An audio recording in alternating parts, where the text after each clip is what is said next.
Bonjour à tous, bienvenue. Il est 8h du matin et nous sommes le mardi 2 août. N'oubliez pas, sur francebleu.fr, vous trouvez également quelques techniques d'autodéfense. Ça peut être utile en cas de mauvaise rencontre tard le soir, mais on ne parle pas de n'importe quel art du combat. On parle de Krav Maga, pratiqué par les soldats de l'armée israélienne. Pendant tout le mois d'août, le club permet aux femmes de s'initier gratuitement. Antonin Tabar. C'est au cœur du village auto, à quelques pas du Zénith et de la Toison d'Or, que Roger Ramassamy, formateur agréé par la Fondation européenne de Krav Maga, dispense ses cours. Mécaniquement, on a tous une capacité en fécond d'autoprotection. La seule différence qu'il y a, c'est qu'on n'en est pas conscient.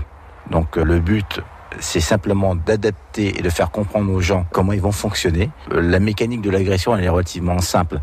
Elle est basée sur un schéma technique simple. On est tous humains. Après, c'est comment on va construire dans une agression. Donc, comment on va pouvoir gérer l'émotion pour qu'en fin de compte, elle nous pénalise pas dans la capacité de réaction. Depuis le début de l'été, Claire Vadon s'exerce au Krav Maga dans le club dijonnais. C'est pour acquérir des mécanismes d'autodéfense en tant que femme, parce qu'on sait que les agresseurs, c'est souvent des hommes qui sont plus forts que nous.